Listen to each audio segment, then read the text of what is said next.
இந்த ஒரு முயற்சி கட்சி ரீதியாக நான் யோசிக்கும் போது இந்த ஒரு முயற்சி தமிழ்நாட்டில் ஒரு பெரிய அளவில் வந்து ரொம்ப வரவேற்கத்தக்கது. பிரிவு அணி இவங்களோட தலைமை அவங்க எல்லாரையும் ஒருங்கிணைச்சு கட்சி விஷயமா பேசுறதுக்கு கூட்டிட்டு வந்தது ட்ரூ டெமோக்ரஸி.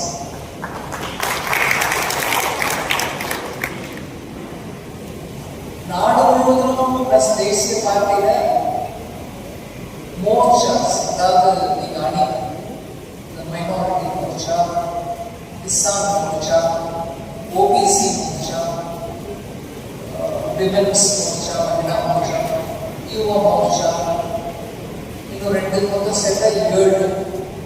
இதை நம்ம அணியா வச்சுட்டு நல்லா கட்சியின் கொள்கையை கிரவுண்ட் லெவலில் வச்சுக்கணும். இதை தவிர கிட்டத்தட்ட ஒரு 20 வருஷத்துக்கு முன்னாடி 10 வருஷத்துக்கு முன்னாடி வரைக்கும் இந்த பிரிவுகள் வந்து அந்த சயின்ஸ், டாக்டர் பிரிவு, சார்ட்டர்ட் அக்கௌண்டன்ட் பிரிவு, இதை ப்ரொஃபஸர்ஸ், ஆடிட்டர்ஸ், ப்ரொஃபஸர்ஸ், வழக்கறிஞர்கள், இப்படியாக ஒவ்வொரு ப்ரொஃபஷனுக்கும் இருக்கக்கூடிய சயின்ஸை நம்ம பிரிவாக காட்டுறோம். இது நம்ம அது ஒரு டிபார்ட்மெண்ட்டாக நேஷனல் டிபார்ட்மெண்ட்டை ட்ரான்ஸ்ஃபர் பண்ணிட்டாங்க, செட்டாக மெயின்டைன் பண்ணாங்க. ஆனால் தமிழ்நாட்டில் அந்த பிரிவை நீங்கள் கண்டினியூ பண்ணுறது கட்சி. ஸோ ஒரு விதத்தில் பார்த்தா நல்ல ஒவ்வொரு செக்ஷன் ஆஃப் த சொசைட்டியும் கவர் பண்ணுறதுக்கு நம்மகிட்ட இயக்கங்கள் இருக்கு. இப்போ தமிழ்நாட்டில் வரக்கூடிய தேர்தல் சந்தர்ப்பத்தில் பார்த்தீங்கன்னா பொலிட்டிக்கல் பார்ட்டி நல்ல விதமாக எல்லாரையும் கவர் பண்ணக்கூடிய விதத்தில் ஸ்ட்ரக்சர்டாக நடக்கக்கூடிய விதமாக சேல்ஸோ இந்த மோர்ச்சாஸோ டிவைட் பண்ண அது எல்லாரும் மொத்தம் சேர்த்து போட்ட ஒரு 4 லட்சம் சொல்லுங்க, 4 லட்சத்துக்கு பொறுப்போடக்கூடிய மண்டல் லெவலில் கிராமப்புறத்தில் பேசக்கூடிய அளவுக்கு உங்களுக்கு பொறுப்பு கொடுத்துருக்காங்க. இந்த 4 யூனிட்ஸையும் பதிக்காம மாத்திரம் இன்னைக்கு நம்ம முன்னாடி இவ்வளோ பேர் கிடைக்கும். நான் முக்கியமாக உங்களுக்கு சொல்ல விரும்புறது என்னன்னா, மத்திய அரசு மூலமாக நீங்க இந்த ஒவ்வொரு செக்ஷனையும் கூட நீங்க டீல் பண்ணலாம். மத்திய அரசு என்ன பண்ணுது, மீனவர்களுக்கு என்ன பண்ணுது, பெண்களுக்கு என்ன பண்ணுது, இப்படியா ஒவ்வொரு அணியும் தனக்கு மத்திய அரசு மூலமாக நம்ம மாநிலத்துக்கு என்ன கிடைச்சிருக்கிறது நம்ம பார்த்தீங்கன்னா ஒவ்வொரு அணியும் நின்று பேசக்கூடிய அளவுக்கு 10 வருஷத்துல போதையா அவ்வளவு செயல்பாடு ஏற்படுத்தாங்க. எந்த ஒரு அணியும் எங்க அணியும் பெருசா செஞ்ச மாதிரி இல்லைங்க சொல்ல முடியாது. இவ்வளவு ஒவ்வொரு செக்ஷனையும் அவங்க எடுத்து போட்டு அவங்களுக்கு திட்டம், அவங்களுக்கு வேற ஒரு புதுவிதமான ஆப்பர்ச்சுனிட்டிஸ், வாய்ப்புகள் கொடுக்கறதுக்கான முயற்சி, இதெல்லாம் இப்போ திட்டவட்டமா பண்ணிட்டு போயிட்டு இருக்கும்போது நம்ம கட்சியும் அந்த விதத்துல ஒவ்வொரு யூனிட்டும் போய் கிராமப்புறங்கள் இதை பற்றி பேசுறதுக்கான முயற்சி. இதை நான் ஜென்ரலா சொல்றேன். ஆனா ஒவ்வொரு அணிக்கும் தேவையான டேட்டா நம்ம எடுத்துக்கணும். உங்க கையில நம்மளோட போய் நின்று அம்மாவுக்காக தமிழ்நாட்டில் மகளிர் அணி மூலமா நம்ம வந்திருக்கோம். மகளிருக்கு இதெல்லாம் சென்ட்ரல் கவர்மெண்ட் மூலமா நடக்குது தெரியுமோ சொல்ல வந்திருக்கோம் அப்படின்னு சொல்லி ஒவ்வொரு அணியும் சொல்லணும். இதுதான் பிரைம் மினிஸ்டர் 2024 அவங்க எலெக்ஷன் கேம்பெயின், லோக்சபா எலெக்ஷன் கேம்பெயின்ல அழகா 4 வார்த்தைகளை போட்டு சொன்னாங்க. அதுல 4 பிரிவுகளை போட்டு ஜாதி மதம் ஒன்று நீங்க இந்த 4 அட்டன் பண்ணிட்டோம்னா, 4 குரூப்ஸ் அட்டன் பண்ணிட்டோம்னா அவங்களுக்கு தேவையான நல்ல திட்டங்கள் எடுத்து பார்த்தோம்னா இந்த நாட்டில் எல்லாரையும் கவர் பண்ணிட முடியும் அப்படின்னு. அதை ஹிந்தியில போட்டு இங்கிலீஷ்ல கன்வர்ஸ் பண்ணி அது ஒரு ஆக்ரோனிம் அப்படின்னு. கியான் என்ன கியான்? கரீப், ஏழைகள், யுவா இளைஞர்கள், அன்னதாத்தா விவசாயிகள், நாரி பெண்கள், GYAN அப்படின்னு கியான் அப்படின்னு. அதாவது நம்ம போடுற ஒவ்வொரு திட்டத்திலையும் ஏழைகளுக்கு உதவுறோமா, இளைஞர்களுக்கு வாய்ப்பளிக்கிறோமா, விவசாயிகளை மறந்துடாம அவங்களுக்கு போட வேண்டிய திட்டங்கள் எல்லாத்தையும் அவங்களையும் சேர்த்துக்கிறோமா, கடைசியாக இது எல்லாத்துக்கும் ஒருங்கிணைச்சு கொடுக்கக்கூடிய பெண்கள் அவங்களுக்கு. அதனால இந்த லோக்சபா எலெக்ஷன் டைம்ல எங்க பார்த்தாலும் நம்ம அந்த ஞானம்னா ஞானம். ஆனா இங்க ஞானங்கிறது கரி, யுவா, அன்னதாத்தா, நாரி. அதை அப்படி எடுத்துட்டு போய் எங்கேயும் யாருக்கும் வித்தியாசம் இல்லாமல் நீங்க யாரு படிச்சவங்களா படிக்காதவங்களா, ஏழையா பணக்காரங்களா, கிராமப்புறத்தை சேர்ந்தவங்களா, நகரப்புறத்தை சேர்ந்தவங்களா, இந்த மதமா அந்த மதமா, இந்த ஜாதி அந்த ஜாதி, ஒரு விதமான வேறுபாடு எல்லாமே எல்லா ஏழைகளுக்கும் செய்யுங்க, எல்லா இளைஞர்களுக்கும் வாய்ப்பு கொடுங்க, எல்லா அன்னதாத்தாக்கும் அவங்களுக்கு சேர வேண்டிய ஸ்கீம்ஸும் பணமும் எல்லாம் போய் சேரணும்.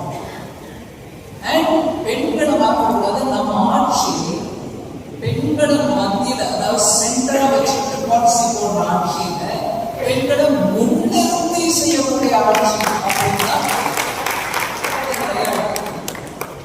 அதனால அந்த எலெக்ஷன் முன்னாடி ஒரு நல்ல ஞாபகம், புதுசா கட்டப்பட்ட பார்லிமெண்ட் செயல்படுத்துறதுக்கு நாட்டுக்கு அதை அர்ப்பணிச்சுட்டு அதுல முதல் முறையாக பாஸ் பண்ணப்பட்ட பில் பெண்களுக்கு 33.5% ரிசர்வேஷன் கொண்ட அந்த சட்டம் தான் முதல்ல அதை பாஸ் ஆச்சு. இதெல்லாம் நீங்க எடுத்து சொல்லணும். அதெல்லாம் பாஸ் ஆச்சு. அது திருப்பி திருப்பி சொன்னாதான் அவங்களுக்கு புரியும். நாட்டில் எந்த விதமான பாகுபாடும் இல்லாம எல்லாரும் அதை செயல்படுத்த லாஸ்ட் வரைக்கும் அந்த மாநிலத்துல நம்ம கட்சி இந்த மாநிலத்துல வேற கட்சி ஆள வேண்டியிருக்கு. ஒரு விதமான பாகுபாடும் இல்லாம இதனால எனக்கு என்ன தோணுதுன்னா, நம்ம செய்யற நல்ல காரியத்தை எடுத்து சொல்றதோட பொய் பிரச்சாரத்தை நம்ம தடுத்து நிறுத்தணும். உதாரணத்துக்கு தமிழ்நாட்டில் எப்ப பாரு சொல்லக்கூடியது என்னங்க, எங்களுக்கு வர வேண்டிய நிதி நம்மளுக்கு வரதில்லை. எல்லா பணமும் அங்க நார்த் இந்தியாவில் இருக்கக்கூடிய ஸ்டேட்ஸ்க்கு போயிருக்கு. எங்களுக்கு நாங்க 20 ரூபாய் வட்டி வரி கட்டினா அதுல இருந்து எங்களுக்கு 2 ரூபாய் கூட கையில திருப்பி வரதில்லை. இந்த ஆளுமையில இருந்த கட்சி டிஎம்கே பல வருடங்களாக ஆளுமையில் இருந்த கட்சி. வரி கொடுத்ததுக்கு ஈடா வரி பணத்திலேருந்து தமிழ்நாட்டுக்கே திரும்பி வரக்கூடிய அந்த நிலைமையான ஆட்சி பண்ணணும் அப்படின்னா, நான் இது முன்னாடி சொல்லிருக்கேன். கோயம்புத்தூர்ல இருந்த போதே சொல்லிருக்கேன். கோயம்புத்தூர் தான் தமிழ்நாட்டுக்கு மேக்சிமம் ரெவன்யூ கொடுக்குது. கோயம்புத்தூர்காரங்க எல்லாரும்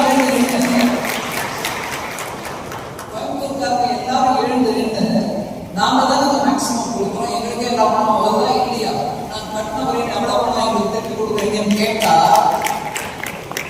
நம்ம அரியலூர் என்ன ஆகும், ராமநாதபுரம் என்ன ஆகும். அதே மாதிரி ஆஸ்பிரேஷனல் டிஸ்ட்ரிக்ட்னு சொல்லி பிரதமர் டெல்லியிலேருந்து மானிட்டர் பண்ணக்கூடிய விருதுநகரும் ராமநாதபுரம் என்ன ஆகும். இப்படியா யோசிச்சு நம்ம எல்லாத்துக்கும் டிஎம்கே நின்று கேட்டீங்க. அவங்க சொல்ற பிரச்சாரத்தை நம்பிக்கிட்டு சரி ஏதோ அவங்க சொல்றது நிஜமாதான் இருக்கும் போட்டு ஐயா எப்படி அப்படின்னு நம்ம திருப்பி நம்ம ஆட்களே கேட்கறத விட்டுட்டு, ஏங்க நின்று ஒரு நிமிஷம், நீங்க ஆட்சியில் இருக்கும்போது இப்ப ஆளுமையில இருக்கும்போது என்ன பண்றீங்க, என்ன ஆளுமை எப்படி பண்றீங்க கொஞ்சம் விவரம் சொல்லுங்க அப்படின்னு நம்ம தைரியமா கேட்கணும். ஏன்னா மோதியை யாரும் குறைவாக ஆட்சி இங்கதான் வன்மம், எங்களுக்கு நீ ஓட்டு போட்டா நான் உனக்கு பண்ண மாட்டேன் அப்படிங்கிற அந்த வன்மத்தோட நடக்கிற ஆட்சி. அதை நம்ம நின்று கேட்கக்கூடிய திறமை நம்மகிட்ட இருக்கிறோம். நான் விஷயத்தை படிக்கணும். இன்னொன்று அவங்களுக்கு நான் சும்மா உதவிக்கு ஒரு ஐடியா கொடுக்குறேன். அவங்களுக்கு தெரியாம தமிழ்நாட்டு மக்களுக்கு நன்மை வந்து சேரக்கூடாது, வந்துருச்சுன்னா அது மோதியா சேர்ந்துருமோ அப்படிங்கிற தெரிவிப்போம். எல்லாருக்கும் சட்டமன்றத்தில் போய் அவங்களுக்கு நம்பர் பணம் இருக்குன்றதுனால தீர்மானம் போடுவோம். மோதியா கேகேன்ஸ்டா இல்ல இது வரவேணாம் தீர்மானம் போடுவோம். நீதி மாநிலங்கள் எல்லாவற்றிலும் அந்த திட்டங்கள் போனதுனால அந்த மக்களுக்கு நல்லது செய்யும். இங்க நம்ம நல்லது வந்துருச்சுன்னா மோதி ஐயாவுக்கு கிரெடிட் போயிடுவேன். நான் வரவேன் எப்படி வரவிட மாட்டோம்? சட்டசபையில தீர்மானம் இல்லையா? ஹைகோர்ட்டு, செஷன்ஸ் கோர்ட்டு, வந்த வகையாக சுப்ரீம் கோர்ட் வரைக்கும் அது தடுத்து நிறுத்தப்பட்டான இல்லாத சட்டங்கள் எல்லாம் போராட்டி தடுத்து அவங்க காலத்தில் தடுத்து நிறுத்தப்பட்ட ஜல்லிக்கட்டை திருப்பி கொடுத்தவர் மோடி. அப்ப தடுத்து நிறுத்தப்பட்டது காங்கிரஸ் மூலமாக. அனிமல் வெல்ஃபேர் போடுதுன்னா அது ஒரு மிருக வதை, மிருகத்தை சித்திரவதை பண்றது, அதனால நீங்க நடத்தக்கூடாதுன்னு சொல்லி நிறுத்தினது காங்கிரஸ் கட்சி. அதுக்கு தோழமை அந்த டிஎம்கே ஒத்துழைச்சாங்க. அதை மோதியை திருப்பி எடுத்து வந்து தமிழக கலாச்சாரத்துக்கு ஒரு முக்கியமான சின்னம் அது தமிழ்நாட்டில் நடக்கணும் அப்படின்னு சொன்னாங்க. இவங்க இப்போ தமிழ்நாட்டுக்கு நல்லது நடக்கணும்னா அதை தடுக்கிறதுக்கான முயற்சியில சட்டமன்றத்துல தீர்மானம் போடுவோம். இல்ல கோர்ட்ல போய் நடக்கூடாம தடுப்போம். இல்ல போது ப்ரொடெஸ்ட் மார்ச் எப்பப்பா ப்ரொடெஸ்ட் கருப்பொடி காட்டி வரக்கூடாதுன்னு சொல்றேன். நான் பேச்சு சொல்றேன். கல்வி திட்டம் நாடு முழுவதும் எல்லாரும் பண்ணிட்டு இருந்தாங்க. இன்னைக்கு கேரளாவில் இருக்கக்கூடிய கம்யூனிஸ்ட் கட்சி கூட பிஎம்சி எஜுகேஷன் நம்மளுக்கு வேணும், அந்த ஸ்கூல்ஸ் நம்மளுக்கு வரணும், வந்த கல்வி தரம் உயரும் அப்படின்னு பிஎம்சி வேணும் போய் கேட்கிறாரு. பிஎம்கே போய் சொல்றாரு, அதனால ஏதாவது நின்றுச்சுங்க நீங்க இங்க கொடுங்க. அவங்க தோழக கட்சிக்குள்ளவே மேட்ச் சொல்லுவாங்க, ஃப்ரெண்ட்லி மேட்ச். நீங்களும் உங்க கட்சியும் விளையாடுறீங்க மேட்ச், ஆனா அது ஃப்ரெண்ட்லி மேட்ச். ஏன்னா யார் மேட்சா இருந்தாலும் யார் தோத்தா பரவாயில்ல, கிரிக்கெட் விளையாடுற அசலைன போட்டி இல்லை, நிஜமான போட்டி இல்லை. அந்த மாதிரி அவர் போய் கேட்டாரு, பிஎம்சி ஸ்கூல் கொடுங்க. அவங்க தோழக கட்சி இருக்கக்கூடிய சிபிஐ சொல்லிச்சு எங்களை கேட்காம போகிறாங்க, எப்படி கூட்டிட்டு வருவேன் பிஎம்சி ஸ்கூல் அப்படின்னு அவங்க கூட என்ன பண்ணிக்கிறாங்க. ஆனா இம்பார்ட்டன்ட்லி அவங்க அதை போய் கேட்டு பிஎம்சி ஸ்கூல் கொடுத்தாங்க. இங்க எதுக்கெடுத்தாலும் எஜுகேஷன் தான் ப்ரொடெஸ்ட். மக்களே உதவி நீங்க பாக்குறீங்க. நீட் வந்த காலத்துல வரோடாம அடுத்து அதை தவிர இப்பவும் அவங்க எலெக்ஷனுக்கு முன்னாடி சொன்னது என்ன, வந்த முதல் நாள் நீட்டை தூக்கி போடுற வழியில வந்த பிறகு புரியுது. கிராமப்புறத்தில் இருக்கிற நம்முடைய ஏழை பிள்ளைகள் இன்னைக்கு நீட் மூலமா நல்லபடிய பாதுகாப்பு படிக்கிறாங்க. அந்த நீட் மூலமாக அவங்களுடைய வாழ்க்கையிலேயே ஒரு பெரிய மாறுதல் திரும்ப வேணும். நாங்க நினைக்கிறேன் எங்களால் படிக்க வைக்க முடிய மாட்டோம். அது நீட்டு வந்ததுனால முடிஞ்சிச்சு. இல்லைன்னா நம்ம அண்ணன் தம்பி மாமா மச்சான் காலேஜ் நடத்துறோம், அதுல கேபிடேஷன் ஃபீ வாங்கிக்கிறோம். அந்த கேபிடேஷன் ஃபீ மூலமா நாங்க எங்க சொந்த வளர்த்துக்கிறோம். அதனால நீங்க கேபிடேஷன் ஃபீ கொடுக்க முடியலன்னா சீட் இல்லை அப்படின்ற அந்த கட்சியில் இருக்கக்கூடிய ஒரு சுயநல பாவனையோட நடத்திட்டு இருந்த எஜுகேஷன் சிஸ்டம் நாம தான் பெஸ்ட் எஜுகேஷன் கொடுத்தோம். எங்க இன்னைக்கு நீட்டு மூலமா ஏழை பிள்ளைகள் போய் படிக்கிறாங்க. அது எடுத்துக்கிறது மோதி.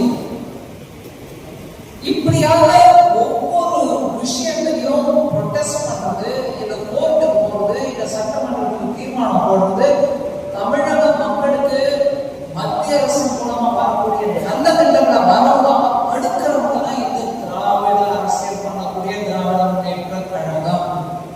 இதை நம்ம நின்று கேட்டு கேட்டு போராடி மக்களிடையே போய் சொல்றோம். நீட்டோட ஒரு உதாரணம்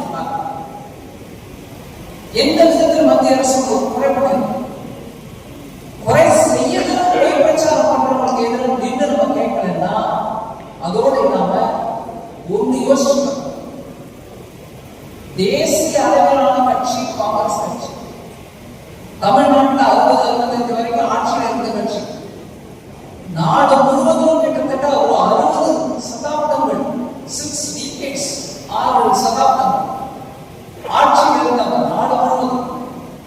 தேசியம் முக்கியம் சொல்லிட்டு இருக்க தலைவர்கள் இருக்க கட்சி இன்னைக்கு கூட்டணி டிஎம்கேயோட இல்லைன்னா ஒரு சீட்டு கூட ஜெயிக்க முடியாத அளவுக்கு அந்த கட்சி தேசியத்தை பத்தி என்ன பேசுறது? இவங்களோட சேர்ந்து இவங்களோட திராவிட சேர்ந்து தெரியும். காங்கிரஸ் தேசியத்துக்கோ நாடு முழுவதும் நடக்கக்கூடிய நல்லதை தமிழ்நாட்டுக்கு அந்த நோக்கத்தோட காங்கிரஸ் பேசுறதுக்கு தயார் இல்லை. ஏன்னா அவங்க நடத்த டிக்கெட் கிடைக்கிறது கிடைச்சா ஜெயிக்கலாம். தேசியத்தையும் ஒரு ஆன்மீகத்தையும் மனசுல வச்சு நடத்தக்கூடிய கட்சி பாரதிய ஜனதா கட்சி. நம்ம அதனால முக்கியமான ஒரு நேஷனல் பார்ட்டியா நம்ம நேஷனல் ஸ்பிரிட்டோட அதோட தமிழ்நாட்டில் ஆன்மீகத்தை வரக்கூடாது, வளர்ந்த ஆன்மீகத்தை இன்னும் வெட்டி குறைச்சு அது இல்லாம செய்யறதுக்கான முயற்சியில எல்லாமே நம்ம தடுத்து நிறுத்தணும். நம்மளுக்கு எத்தனையோ வந்து பேசணும். ஆனா இன்னைக்கு தேதிக்கு நாட்டில் நடக்கக்கூடிய மெயின் கரெக்ஷன்ஸ் ஏதோ புதுசா நம்ம எடுத்துக்கிற மாதிரி இவங்க ஆட்சி காலத்தில் இல்லாத மாதிரி பேசுறாங்க. அந்த special intensive revision of voter list இந்த நாட்டில் கிட்டத்தட்ட 2004 வரைக்கும் 7-8 முறை நடந்திருக்கு. இவங்க ஆட்சி காலத்திலே நடந்திருக்கு. ஆனா அதுக்கும் எதிர்ப்பு தெரியும். ஏன் இப்ப தலைவர் பேசும்போது சொன்னாங்க, கொளத்தூர் ஒரு தொகுதியிலேயே எத்தனை எக்ஸ்ட்ரா ஓட்ஸ் இருக்கு, அவங்க இறந்தவங்களா, ஊர் மாறி வேற ஊருக்கு போனவங்களா, இல்ல இல்லாதவங்க பேரா, இதெல்லாம் சீர்திருத்தம் பண்ணாலும் உங்களுக்கு ஏன் அதுக்கு எதிர்ப்பு தெரியும்? நீங்க உங்களோட பலத்தை கிடைக்கிறீங்கன்னு அதெல்லாம் நம்ம கேட்டாங்க. எங்க கொள்கை, எங்க ஆளுமை, எங்களுடைய கட்சியோட தொண்டர்கள் ஆட்டும் நல்ல பணியினால எங்களுக்கு கூட கிடைக்கிறது. அந்த ஓட்டர் லிஸ்ட் சீர்திருத்தம் பண்ணணும்னா மட்டும் ஏன் உங்களுக்கு கரெக்டா வேணும்? அதனால பல விஷயங்கள் அவங்க எதிர்ப்பு தெரிவிக்கிறது அவங்களுடைய பலவீனத்தை தான் எடுத்து காட்டுறாங்க. நம்ம அதனால தைரியமா முன்னிட்டு ஒவ்வொரு அணியும் ஒவ்வொரு பிரிவும் அவங்க சம்பந்தப்பட்ட தொழில் பிரிவு எல்லாருடையும் பேசி தமிழகத்தில் அடுத்த வருஷம் நடக்கக்கூடிய தேர்தலில் ஒரு நல்ல மாறுதல் திருப்பத்தை எடுத்துக்கான முயற்சி நம்ம எல்லாரும் செய்யணும். அதோட இல்லாம முடிவா அதாவது என்னுடைய ஸ்பீச் கண்ட்ரோல் பண்ற முன்னாடி ஒரு விண்ணப்பம். நம்மளுடைய கட்சி தேசிய கட்சி தலைமை அவங்களுடைய ஆலோசனை எல்லாம் சேர்ந்துதான் நல்ல ஒரு அலையன்ஸ் பண்ணணும். அந்த கூட்டணி நம்மளுக்கு பலமா எதிர்கொள்ள வேண்டிய நேரத்தில் தேர்தலில் ஆளுங்கட்சியை எதிர்கொள்ள வேண்டிய நிலைமைக்கு அந்தபடியாக நம்ம எல்லாரும் சேர்ந்து நம்ம முயற்சியாக எடுத்துக்கணும். அந்த கூட்டணியை பலமா எடுத்து போறதுக்கான அந்த முயற்சியை நம்ம எல்லாரும் ஈடுபடணும். கூட்டணி கட்சியை சேர்ந்தவங்களோட நம்ம எல்லாரும் ஒவ்வொரு மண்டல லெவல் கிராமப்புறங்கள்ல நம்ம எல்லாரும் நீங்க போகும்போது ஒரு சின்ன குடும்பமா போனீங்கன்னா பாரதிய ஜனதா கட்சி கொடியூரும் நம்மளோட கூட்டணி கட்சி கொடியூரும் கொடி எடுத்து போகணும். மக்கள் அந்த கொடியை தான் identify பண்ணுவாங்க. நீங்க என்னதான் உங்க மூலமா உங்களுக்கு தெரிஞ்சிருந்தாலும் நீங்க போய் பேசும்போது நீங்க 4-5 பெண்களாவோ பெண்கள் ஆண்கள் எல்லாரும் சேர்ந்து போனாங்க கொடி இல்லைன்னா அந்த கூட்டணி ஒத்துமையா வருதுன்றது கண்டப்படாது. அதனால நான் தயவு பண்ணி உங்களுக்கு விண்ணப்பம் பண்ணுறேன். நம்ம தேசிய கட்சியின் ஆளுமை இந்த கூட்டணியை நல்ல விதமாக ஏற்படுத்தி கொடுத்துருக்காங்க. நம்ம அந்த கூட்டணிக்கு மதிப்பு கொடுத்து கூட்டணி தோழர்களுடன் நம்ம முன்வந்து கட்சி மோதியோட அரசு பிளஸ் நம்ம என்னதான் பண்ணலாம், நம்ம ஆளுமை இருக்கக்கூடிய மீறி மாநிலங்களில் என்ன மாதிரி ஆட்சி நடக்குது, அதனால என்ன நல்ல மக்களுக்கான திட்டங்கள் வந்து இதெல்லாம் எடுத்து சொல்லணும். எல்லாரும் சேர்ந்து வந்து பண்ணணும். நானும் அதில் என்னையும் ஒரு கொண்டுதான் பேசுறேன். ஏதோ ஃபைனான்ஸ் சும்மா பம்புக்கு தலைவரை கொஞ்சம் பம்பு எடுத்தேன். நீங்க இங்கே வரீங்க அந்த பக்கம் வரதுங்க, நீங்க இருக்கிறவங்க ஃபோன் பண்றாங்க, அதனால நீங்க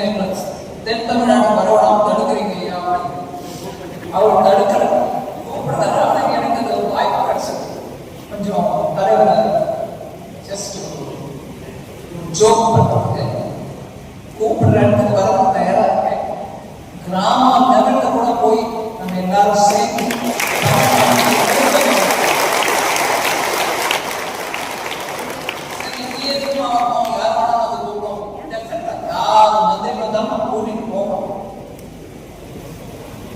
டாக்டர் முருகனுக்கும் எனக்கும் இருக்கக்கூடிய ஒரு சின்ன அட்வான்டேஜ், 2 பேரும் தமிழ் பேச முடியும்.